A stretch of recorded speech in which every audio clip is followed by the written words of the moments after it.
Hello दोस्तों, हम इस पुस्तक के माध्यम से जीआईसी प्रवक्ता हिंदी के जो पिछले वर्षों के प्रश्न पत्र हैं उनका अभ्यास कर रहे हैं और व्याख्या सहित अर्थात प्रश्न से संबंधित जो भी चीजें और हैं उन्हें साथ में देखते हैं, क्योंकि जो पिछले वर्ष के प्रश्न पत्र हैं बहुत संभावना होती है कि वहां से प्रश्न पूछा जाता है, बहुत बार सीधे सीधे नहीं तो उसी से संबंधित घुमा फिरा करके प्रश्न को देखा गया है। अगर आपने पिछले प्रश्न हल किए हैं तो आप इस चीज को महसूस कर रहे होंगे कि एक ही विषय से संबंधित प्रश्न को कुछ अलग तरीके से बहुत बार परीक्षाओं में पूछा जाता है। इसलिए जो पिछले वर्ष के प्रश्न पत्र हैं, पिछले आए हुए जो प्रश्न होते हैं उन्हें हल करना बहुत महत्वपूर्ण होता है। एक तो हमारी तैयारी बेहतर होती है, हम बार बार जब चीजों को देखते हैं, उनका अभ्यास करते हैं तो वो चीज बिल्कुल दृढ़ हो जाती है हमारे मस्तिष्क में। हमसे प्रश्न तब गलत होता है जब हमने अभ्यास नहीं किया होता है। अगर आपने अभ्यास नहीं किया है, आप जब परीक्षा देने जाएंगे 4 विकल्प वहां पर होते हैं, भ्रम हो जाता है कि ये सही है या ये। हमें बिल्कुल सटीक उत्तर तभी मिलता है जब हमने उस चीज का खूब अभ्यास किया होता है। तो अगर आप जीआईसी प्रवक्ता के लिए बिल्कुल गंभीर रूप से तैयारी में लगे हुए हैं तो ये कक्षा आपके लिए है। निरंतर जुड़े रहिए। आपके लिए प्लेलिस्ट बना दी गई है। प्लेलिस्ट के माध्यम से आप लोग जितने भी पहले अभ्यास करा दिए गए हैं, जितने भी प्रश्नों के जितने भी प्रश्न पत्र हो गए हैं उनका अभ्यास कर सकते हैं। अभी हमने जहां तक देख लिया था उसके आगे शुरुआत करेंगे। हमने वर्ष 2012 वाला जो प्रश्न पत्र था इसे देख रहे थे हम, और इसमें हमने प्रश्न संख्या 40 तक देख लिया था कि ब्राह्मण पत्रिका के संपादक कौन थे। ध्यान रखिएगा कि हमारा कौन सा प्रश्न पत्र चल रहा है। तो प्रश्न पत्र वर्ष 2012 वाला चल रहा है और इसमें 40 प्रश्नों का अभ्यास व्याख्या सहित हमने कर लिया है। आपको एक एक प्रश्न बहुत ध्यान से देखना है क्योंकि कहीं से भी प्रश्न पूछा जा सकता है। तो हम शुरुआत करते हैं प्रश्न संख्या 41 से। प्रश्न संख्या 41 है कि दैनिक हिंदुस्तान का प्रकाशन मालवीय जी के संपादन में कहां से होता था। ये इलाहाबाद से, वाराणसी से, प्रतापगढ़ से या पटना से। तो इसका जो प्रकाशन होता था ये होता था प्रतापगढ़ से। विकल्प सी बिल्कुल सही होगा।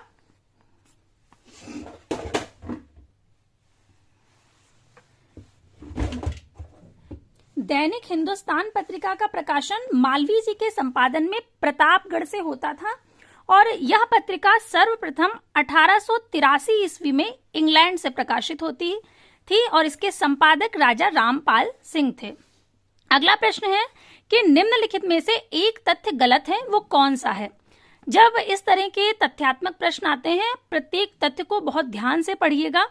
आप अगर प्रश्न को सही से नहीं पढ़ते हैं तब भी बहुत बार संभावना होती है कि हम गलत कराते हैं।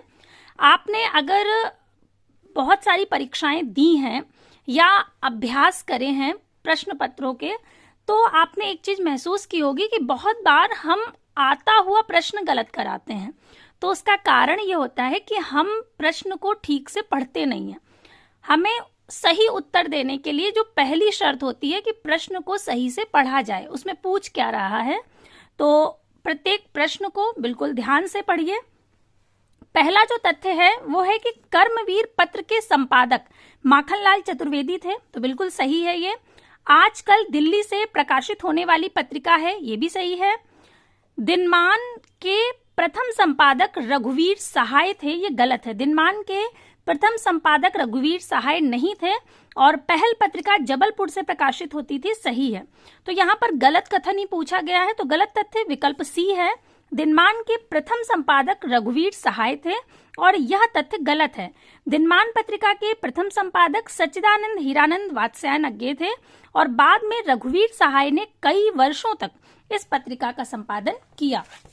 अगला प्रश्न है कि हिंदी समाचार पत्र बंगदूत कब प्रकाशित हुआ था। तो बंगदूत कब प्रकाशित हुआ था इसको आप कैसे याद रखेंगे। इसको हमने ऐसे याद रखा था कि जो बंगदूत है, ये जो ऊ की मात्रा है इसको अगर ऐसे लिख लिया जाए तो ये 9 हो जाता है। और ये हमें ध्यान रखना है कि बंगदूत के प्रकाशन वर्ष में अंत में 9 आता है। इस तरह से हमने इसे याद किया था कि 1829 ईस्वी में प्रकाशित हुई थी प्रथम बार। विकल्प बी सही होगा। हिंदी समाचार पत्र बंगदूत सन 1829 ईस्वी में कलकत्ता से प्रकाशित होता था।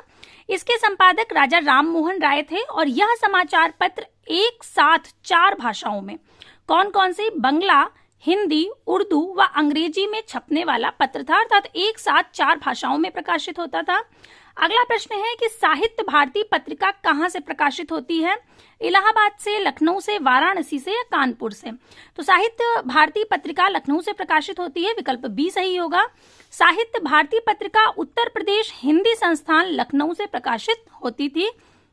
अगला प्रश्न है कि हिंदी की कालजयी पत्रिका हंस के संस्थापक का क्या नाम है?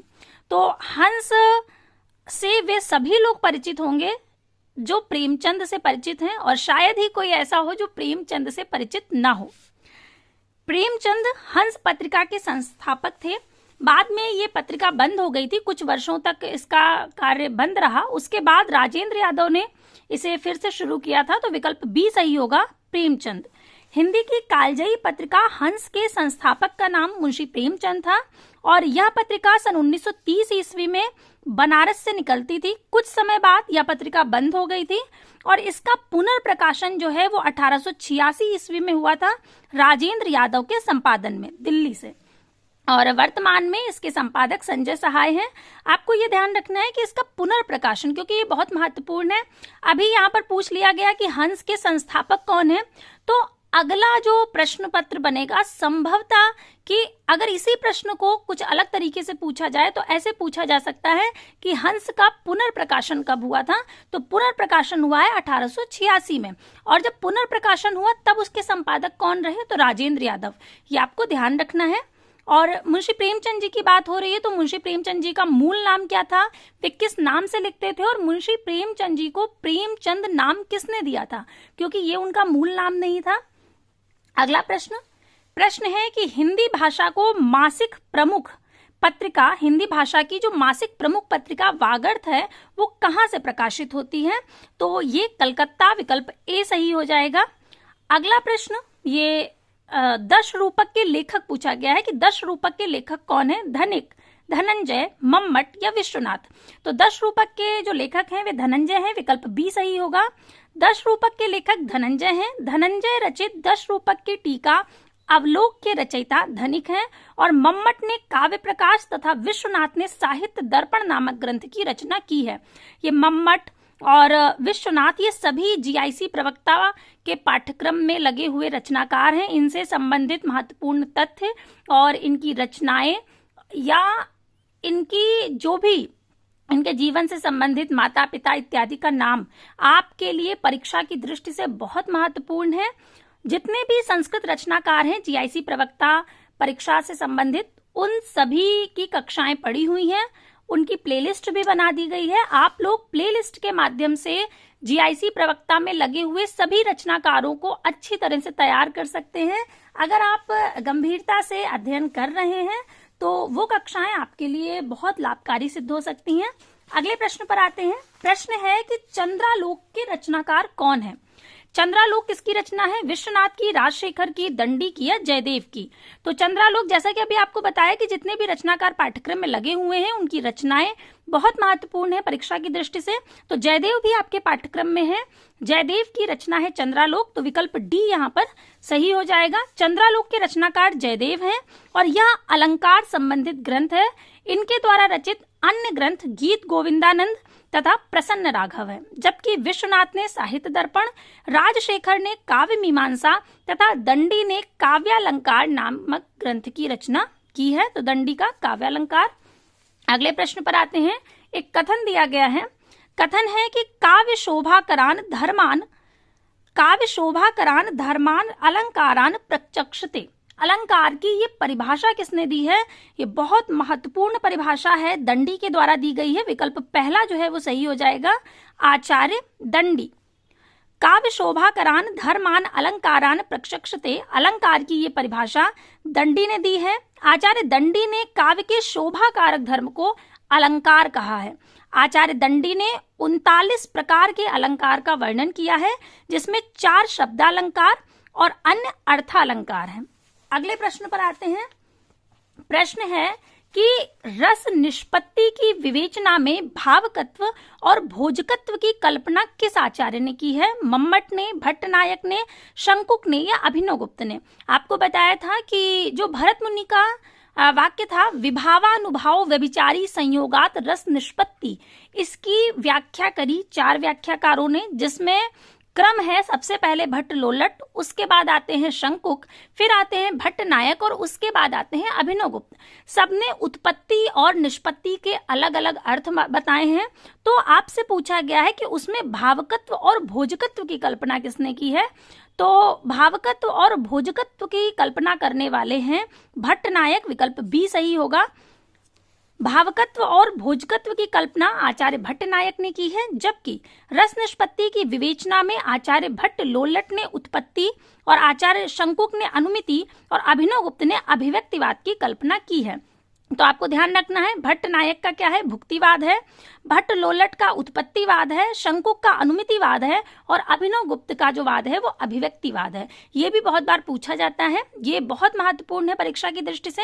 एक तरफ वाद दे दिए जाते हैं और एक तरफ जो व्याख्याकार हैं उनके नाम बहुत बार मिलान से संबंधित प्रश्न आ जाता है। तो ये आपको चारों के नाम और जो भी उनका मत है उसको ध्यान रखना है।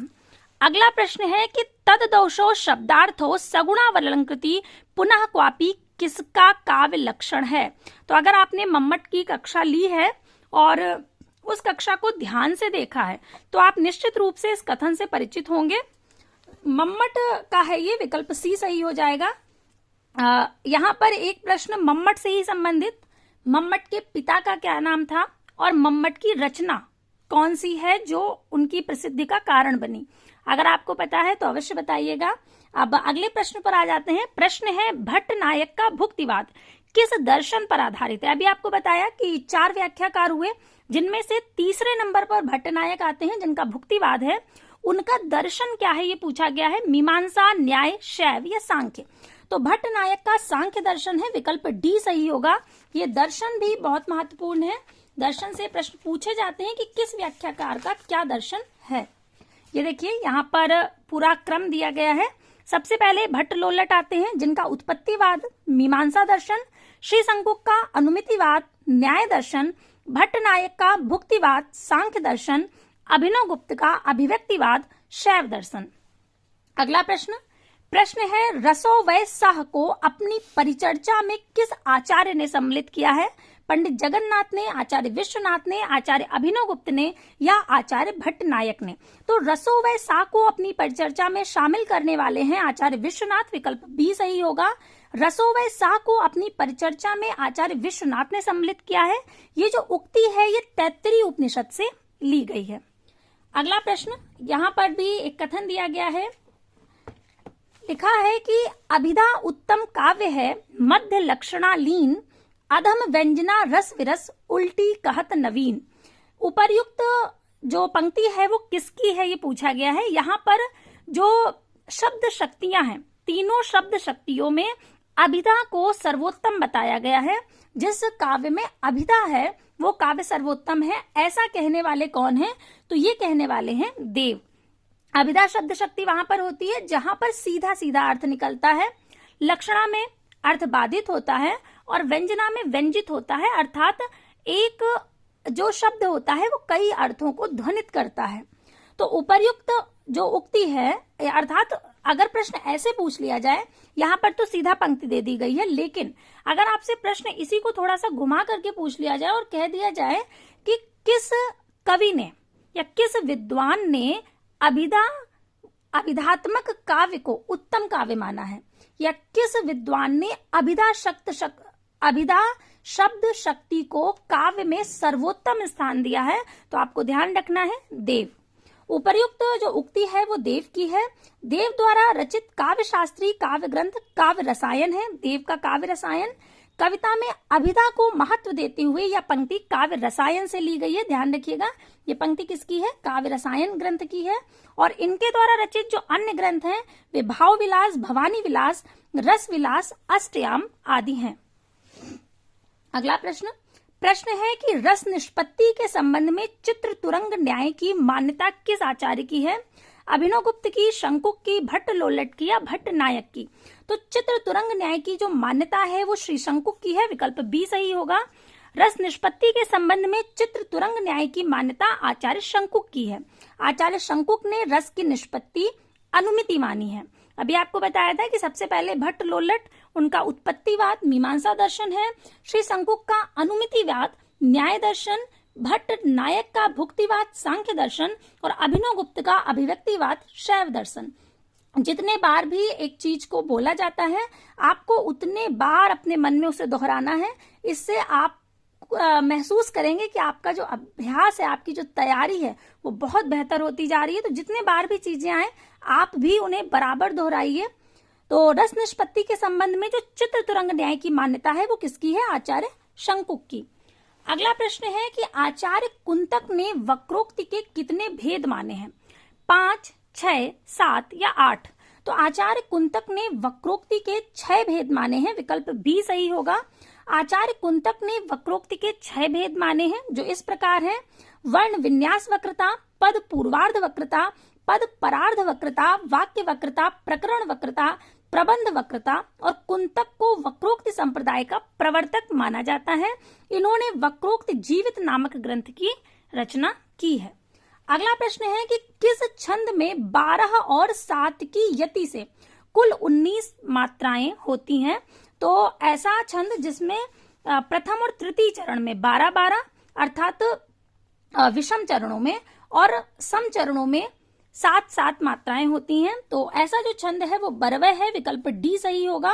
बरवय छंद में 12 और 7 की यति से कुल 19 मात्राएं होती हैं। बरवय अर्ध सममात्रिक छंद है। अर्ध सममात्रिक अर्थात समान मात्राएं नहीं है, इस तरफ 12-12 और उस तरफ 7-7। जबकि दोहा के विषम चरणों में 13-13 और सम चरणों में 11-11 मात्राएं होती हैं। विषम और सम चरण अर्थात पहला और तीसरा ये विषम चरण में आ जाएंगे, दूसरा और चौथा वो सम चरणों में आ जाएगा। तथा सोरठा जो है वो दोहा का उल्टा होता है, इसके विषम चरणों में 11-11 और सम चरणों में 13-13 मात्राएं होती हैं। ये दोनों अर्ध सममात्रिक छंद होते हैं तथा चौपाई सममात्रिक छंद है, इसके प्रत्येक चरण में 16 मात्राएं होती हैं। अगला प्रश्न है कि रीति संप्रदाय से संबंधित काव्य शास्त्रीय ग्रंथ कौन सा है? काव्यालंकार सूत्र, काव्यादर्श, काव्य दर्पण या काव्यालंकार सूत्र वृत्ति? तो विकल्प पहला सही हो जाएगा, काव्यालंकार सूत्र। रीति संप्रदाय से संबंधित काव्य शास्त्रीय ग्रंथ काव्यालंकार सूत्र है। वामन रीति संप्रदाय के प्रवर्तक आचार्य हैं। काव्यालंकार सूत्र में सूत्रों की संख्या 319 है तथा यह ग्रंथ 5 परिच्छेदों में विभक्त है और वामन ने रीति को काव्य की आत्मा माना है। ये इनका कथन बहुत महत्वपूर्ण है, रीतिरात्मा काव्यस्य। बहुत बार यही कथन पूछा जाता है परीक्षा में कि ये कथन किसका है, तो आपको ध्यान रखना है ये वामन का है।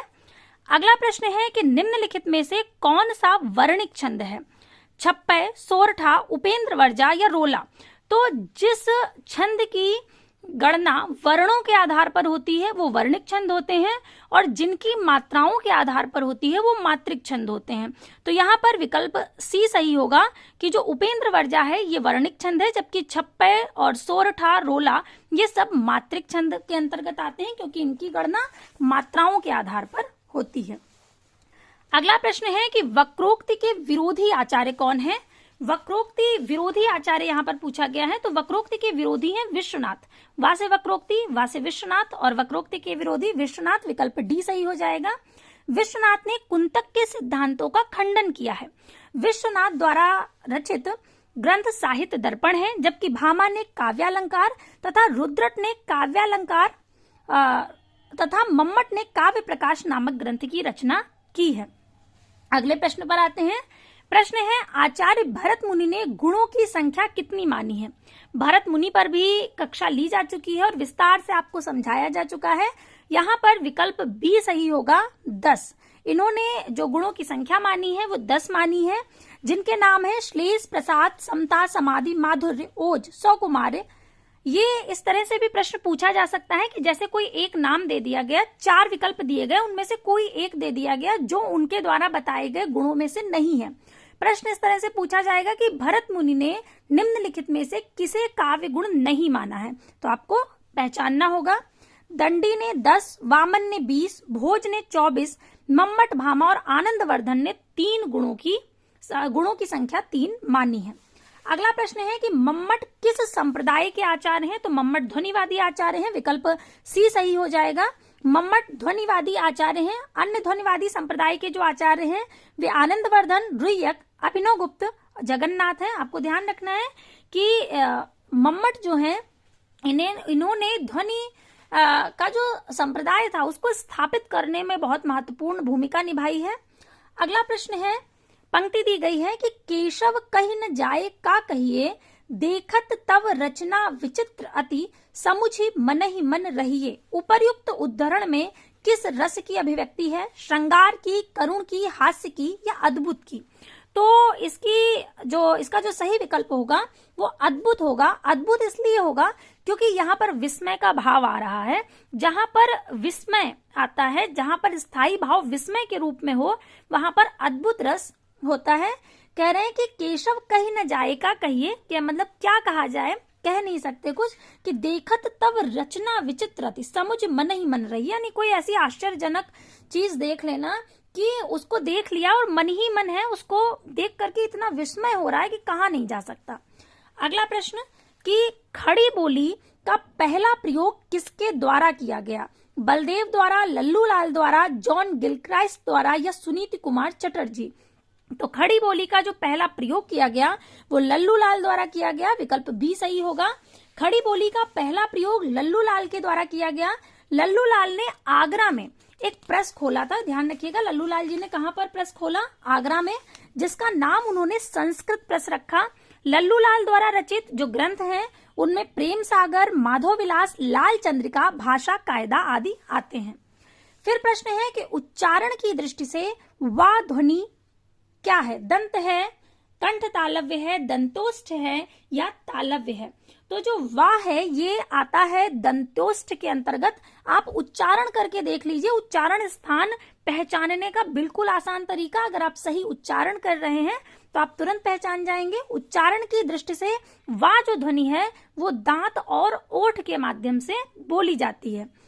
निम्नलिखित जो ध्वनियां हैं वे इस प्रकार हैं।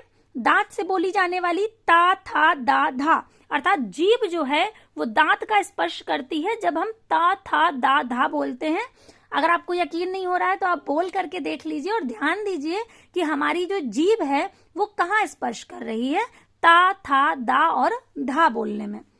तालव्य चा, छा, जा, झा, जब हम चा, छा, जा, झा बोलते हैं तो हमारी जीभ जो है वो हमारे तालू को स्पर्श करती है।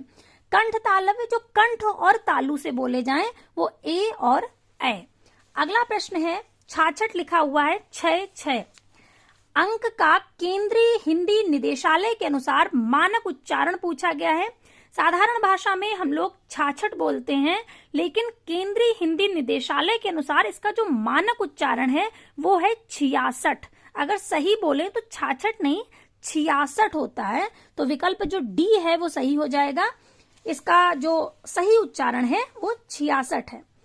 अगला प्रश्न है कि हिंदी की अग्र अवृत्ताकार संवृत ध्वनि, संवृत स्वर ध्वनि कौन सी है, अ, ई, आ या ए? तो जो अग्र भी हो, अवृत्ताकार भी हो और संवृत भी हो, ऐसी ध्वनि ई है, विकल्प बी सही होगा। ये जब हमने यूथ की सामान्य हिंदी की जो पुस्तक है उसके माध्यम से आपको व्याकरण का जब प्रयास कराया था वर्णमाला का, तब ये सारी चीजें विस्तार से बताई गई हैं। अगर आप वो कक्षा देख लेंगे तो वर्णमाला से संबंधित जो प्रश्न हैं वो आप और आसानी से हल कर सकेंगे। तो ई हिंदी की अग्र अवृत्ताकार संवृत स्वर ध्वनि है। निम्नलिखित ध्वनि इस प्रकार है, अग्र स्वर के अंतर्गत आती है ई, ए और ए। आवृत्तमुखी ध्वनियां अ, आ, ई, ए और ए, और संवृत स्वर के अंतर्गत उ और उ आते हैं। फिर प्रश्न है कि पूर्वी हिंदी बोलियों का विकास, पूर्वी हिंदी जो बोलियां हैं उनका विकास कैसे हुआ, ये शौरसेनी अपभ्रंश से, अर्धमागधी अपभ्रंश से या पैशाची अपभ्रंश से या मागधी अपभ्रंश से? तो जो शौरसेनी अपभ्रंश है इसका विकास हुआ अर्धमागधी अपभ्रंश से, विकल्प बी सही होगा। पूर्वी हिंदी की बोलियों का विकास अर्धमागधी अपभ्रंश से हुआ है, जबकि पश्चिमी हिंदी, राजस्थानी हिंदी, पहाड़ी हिंदी का विकास शौरसेनी अपभ्रंश से तथा बिहारी हिंदी का विकास मागधी अपभ्रंश से हुआ है। फिर अगला प्रश्न है कि हिंदी की ओष्ठ ध्वनि व्यंजन ध्वनि कौन सी है, आ, था, भा या जा। तो हिंदी की ओष्ठ व्यंजन ध्वनि जो है वो भा है, विकल्प सी सही होगा। भा है, ये ओष्ठ है, अर्थात इसका उच्चारण स्थान ओष्ठ है, ओठ से उच्चरित होती है। हिंदी की ओष्ठ और व्यंजन ध्वनि जो है वो भा है। ओष्ठ ध्वनियां पा, फा, बा, भा, मा। जब आप पा, फा, बा, भा, मा बोलते हैं तब सर्वाधिक रूप से सक्रिय जो होते हैं हमारे होठ होते हैं। तो आप उच्चारण करके देख लीजिए। उच्चारण स्थान को पहचानने का सबसे अच्छा तरीका, आप उस वर्ण का उच्चारण करिए, आपको खुद पता चल जाएगा कि इसका उच्चारण स्थान क्या है। अगला प्रश्न, निम्नलिखित में से हिंदी की कंठ ध्वनि कौन सी है, ई, ता, फा या हा। तो जब हम हा बोलते हैं तो ये आप देखेंगे सीधे कंठ से आवाज आती है, तो विकल्प डी सही होगा, हा। निम्नलिखित में से हिंदी की कंठ ध्वनि हा है। हिंदी की कंठ ध्वनि है क, ख, ग, घ, अर्थात जो पूरा क वर्ग है वो, और आ और हा, जबकि ई तालव्य, ता दंत और फा ओष्ठ है। इसको आप इस तरह से समझ लीजिए, जो पूरी हिंदी वर्णमाला है, ये देखिए यहां पर ये ई है, इया,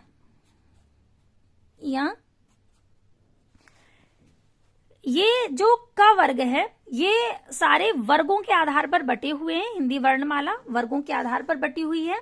जो का से आरंभ हो रही है तो प्रथम वर्ण के आधार पर इसको क वर्ग कहा जाता है। चा से आरंभ हो रही है तो प्रथम वर्ण के आधार पर इसको च वर्ग कहा जाता है। जो लाइन, जो पंक्ति टा से आरंभ हो रही है तो प्रथम वर्ण के आधार पर ये ट वर्ग कहलाएगी। ये पंक्ति ता से आरंभ हो रही है तो ता वर्ग कहलाएगी, और पा से आरंभ होने वाली पंक्ति पा वर्ग कहलाएगी। तो जो कंठ है, तो आप इसको जो उच्चारण जिनका कंठ से होता है वो क वर्ग है। अब आप इसको ऐसे ध्यान रख सकते हैं कि क से कंठ और क से का तो है ही, का वर्ण है और कंठ भी का से है। तो का कंठ से उच्चरित होता है।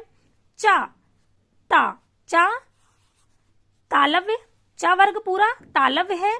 ता वर्ग पूरा मूर्धन्य है, अर्थात जीभ मूर्धा को स्पर्श करती है। और जो ता वर्ग है वो दंत से उच्चरित होता है, और जो प वर्ग है ये ओष्ठ से उच्चरित होता है। ये आप ऐसे ध्यान रख सकते हैं। और ये जो पूरे 25 वर्ण हैं ये स्पर्श व्यंजन कहलाते हैं, ध्यान रखिएगा। ये सब आपको विस्तार से पहले भी बताया जा चुका है सामान्य हिंदी की कक्षा में। तो ये जो 25 वर्ण हैं ये क्या कहलाते हैं, स्पर्श व्यंजन, ध्यान रखिएगा। और ये जो यारा लावा है ये अंतस्थ व्यंजन कहलाते हैं, और तीनों शा और हा ये ऊष्म व्यंजन के अंतर्गत आते हैं।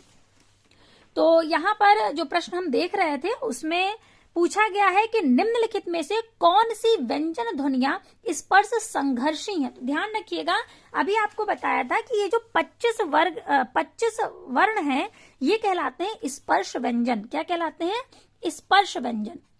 अब इसमें आप भ्रमित मत होइएगा कि यही स्पर्श व्यंजन है, ये स्पर्श व्यंजन है, लेकिन प्रश्न में क्या कह रहा है, प्रश्न में कह रहा है स्पर्श संघर्षी। अभ्यास के अभाव में ऐसे ही भ्रम की स्थिति उत्पन्न हो जाती है। तो लेकिन जब हम बार बार चीजों को देखते हैं तो ये 25 वर्ण आते हैं स्पर्श व्यंजन के अंतर्गत, लेकिन प्रश्न में पूछा जा रहा है स्पर्श संघर्षी। तो स्पर्श संघर्षी के अंतर्गत हमारा आएगा च वर्ग। ये जो आप वर्ग देख रहे हैं चा, छ, जा, झा और इया, इसको कहते हैं स्पर्श संघर्षी। च वर्ग क्या कहलाता है, स्पर्श संघर्षी। तो ये दो चीजें आपको ध्यान रखनी है। पहली चीज कि जो ये 25 वर्ण है ये संयुक्त रूप से स्पर्श व्यंजन कहलाते हैं। अगर स्पर्श संघर्षी पूछ लिया जाए तो च वर्ग स्पर्श संघर्षी के अंतर्गत आता है। तो यहाँ पर विकल्प जो ए है उसमें च, छ, जा, झा ये चार जो वर्ण हैं ये स्पर्श संघर्षी के अंतर्गत आते हैं। ये आप इस तरह से याद रख सकते हैं कि ये वाली पंक्ति जो है इससे है। अब यहाँ पर यहाँ आपको नहीं मिलेगा क्योंकि ये चार वर्ण यहाँ पर दिए गए हैं। अगला जो प्रश्न है उस पर आते हैं।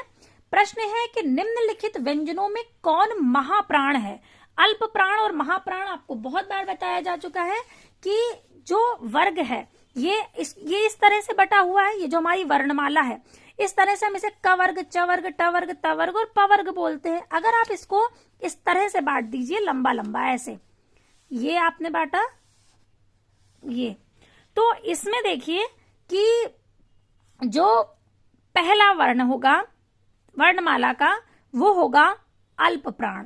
क्या होगा? अल्प प्राण। फिर आएगा महाप्राण, फिर अल्प प्राण, फिर महाप्राण, अर्थात पहला अल्प प्राण, दूसरा महाप्राण, फिर अल्प प्राण, फिर महाप्राण। इसको आप कैसे याद रख सकते हैं? बहुत बार हम भ्रमित हो जाते हैं कि पहले अल्प प्राण से शुरू होगा कि महाप्राण से। तो आ पहले आता है, सबसे पहले आ आता है और आ से होता है अल्प प्राण। तो पहले अल्प प्राण आएगा, फिर महाप्राण आएगा, फिर अल्प प्राण, फिर महाप्राण। और यहाँ पे पूछा गया है, कौन सा वर्ण पूछा गया है? निम्नलिखित व्यंजनों में कौन महाप्राण है? तो का तो नहीं है, सबसे पहले आता है अल्प प्राण है। क्या गा अल्प प्राण महाप्राण है? नहीं, गा भी अल्प प्राण के अंतर्गत आता है, तो ये नहीं होगा, ये नहीं होगा। क्या अंगा है? तो ये भी नहीं होगा, ये भी इसके बाद महाप्राण, इसके बाद अल्प प्राण आ जाएगा, तो ये भी नहीं होगा। यहाँ पर जो ड है ये देखिए, इसमें अल्प प्राण महाप्राण, ये महाप्राण के अंतर्गत आएगा, तो विकल्प डी सही हो जाएगा। अगर आपने एक बार वर्णमाला को ध्यान से पढ़ लिया तो इस तरह के प्रश्न आपको बहुत आसान लगेंगे। अब अगले प्रश्न पर आते हैं। प्रश्न है कि कामता प्रसाद गुरु ने बाह्य प्रयत्न के अनुसार व्यंजनों के कितने भेद माने हैं? 3, 5, 4 या 2? तो विकल्प सी सही होगा, 4। कामता प्रसाद गुरु ने बाह्य प्रयत्न के अनुसार व्यंजन के 4 भेद माने हैं। अल्प प्राण, महाप्राण, अघोष और सघोष। अघोष और सघोष भी आपको पता है, आरंभ के 2 वर्ण अघोष होते हैं और बाकी के 3 सघोष। आभ्यंतर प्रयत्न और बाह्य प्रयत्न, ये व्यंजन के 2 भेद किए हैं। अगला प्रश्न है कि निम्नलिखित में से कौन सी पश्चिमी हिंदी की बोली नहीं है? ब्रज, बांगरू, कन्नौजी या डोंगरी? तो विकल्प डी सही हो जाएगा, डोंगरी। डोंगरी पश्चिमी हिंदी की बोली नहीं है। पश्चिमी हिंदी की बोलियां हैं खड़ी बोली, बांगरू, ब्रज, बुंदेली और कन्नौजी आदि। फिर अगला प्रश्न है कि मनोविकार सूचक शब्दों, वाक्यांशों तथा वाक्यों के अंत में किस चिन्ह का प्रयोग होता है? जो मनोविकार सूचक शब्द होते हैं उसमें विस्मय बोधक चिन्ह का प्रयोग होता है, पहला विकल्प सही हो जाएगा। और विस्मय बोधक चिन्ह इस तरह से ऐसे बनाया जाता है, ये विस्मयादि बोधक चिन्ह। मनोविकार सूचक शब्दों, वाक्यांशों या वाक्यों के अंत में विस्मय बोधक चिन्ह का प्रयोग होता है, जैसे ओह मेरा सिर फटा जा रहा है। तो यहाँ पे क्योंकि एक विस्मय है, विस्मय का भाव है, आश्चर्य का भाव है, तो ओह जब बोला तो उसके आगे ये विस्मयादि बोधक चिन्ह लगेगा। जिस वाक्य में किसी प्रकार के प्रश्न किए जाने का बोध होता है वहां प्रश्नवाचक चिन्ह लगता है, जैसे तुम्हारा नाम क्या है। अगला प्रश्न है कि शुद्ध वर्तनी वाले शब्द का चयन कीजिए। प्रागैतिहासिक, प्रागैतिहासिक, प्रागितिहासिक या प्रागैतिहासिक। 4 तरह से प्रागैतिहासिक लिखा है, जिसमें 3 गलत तरीके हैं। वर्तनी की दृष्टि से जो सही है वो विकल्प बी सही हो जाएगा, क्योंकि ये एक प्रत्यय लगने से बना है और जब प्रत्यय लगता है तो जो प्रथम वर्ण होता है उसमें आ की मात्रा लग जाती है, ये नियम है। तो प्रागैतिहासिक जो शब्द है वो बिल्कुल सही होगा। अगला प्रश्न है कि स्थिर शब्द का पर्याय क्या होगा? स्थिरता, निश्चलता, अडिग या दृढ़ता? आपको ध्यान देना है प्रश्न पर कि पर्याय पूछा गया है, तो स्थिर का स्थिरता तो ये भाववाचक संज्ञा हो गया, निश्चलता भी नहीं होगा, दृढ़ता भी नहीं होगा, स्थिर का पर्याय अडिग होगा, विकल्प सी। स्थिर मतलब क्या होता है? जो अपनी जगह से ना हिले, एक ही जगह। और अडिग का मतलब भी यही है कि जो अपने स्थान से डिगे ना, वो अडिग है। तो इसके अन्य पर्यायवाची, स्थिर शब्द के अन्य पर्याय निश्चल, दृढ़, स्थायी, स्थावर। अब अगला प्रश्न, निम्नलिखित में से शुद्ध वाक्य कौन सा है? यहाँ पर 4 वाक्य दिए गए हैं। पहला है स्नेहा ने गीत की 2-4 लड़ियां गाई। तो लड़ियां तो नहीं होगा, क्या गीत में लड़ियां होती हैं? नहीं, गीत में कड़ियां होती हैं। तो स्नेहा ने गीत की 2-4 कड़ियां गाई, सही होगा। परीक्षा की प्रणाली बदलना चाहिए, तो प्रणाली बदलना चाहिए गलत है, प्रणाली बदलनी चाहिए सही होगा। मुझे बड़ी भूख लगी है, तो मुझे बड़ी भूख लगी है गलत है, बड़ी या छोटी शब्द का प्रयोग भूख के लिए नहीं होता। मुझे बहुत भूख लगी है, ये सही होगा। और अंत में है केरल अहिंदी भाषी प्रांत है, तो ये बिल्कुल सही है, विकल्प डी सही हो जाएगा। यहाँ पर शुद्ध वाक्य का चयन करना था, तो 3 यहाँ पर गलत है, ये शुद्ध था। अगला प्रश्न है कि हिमवान का पर्याय क्या होगा। हिमवान का पर्याय हिमाद्री, हिमाद्री या हिम मानव। तो हिमवान का पर्याय होगा हिमाद्री, विकल्प सी। हिमवान का पर्याय हिमाद्री होगा। इसके अन्य पर्याय हिमालय, हिमाचल, हिमगिरी, गिरिराज, नगपति, शैलेंद्र। फिर अगला प्रश्न है कि अनेकार्थी शब्द नाग का निम्नलिखित में से एक अर्थ बताइए। हाथी, मोक्ष, रथ या पारा। तो नाग शब्द जो है ये हाथी का पर्यायवाची है, विकल्प पहला सही होगा। नाग हाथी को भी कहा जाता है। इसके जो अन्य पर्यायवाची शब्द हैं हाथी के, वो करी, हस्ती, गज, कुंजर, गजेंद्र और दुरद हैं। तो यहाँ पर अन्य जो विकल्प है मोक्ष, रथ और पारा, ये गलत हो जाएंगे। विकल्प पहला सही होगा हाथी। तो यहाँ अभी हमने 80 प्रश्न देख लिए हैं इस प्रश्न पत्र के। अब जो बचे हुए प्रश्न हैं उन्हें हम अगली कक्षा में विस्तार से हल करेंगे, उनका अभ्यास करेंगे, उनसे संबंधित व्याख्या भाग को देखते हुए। आज की कक्षा आपके लिए महत्वपूर्ण साबित हो परीक्षा की दृष्टि से, ऐसी शुभकामनाओं के साथ धन्यवाद।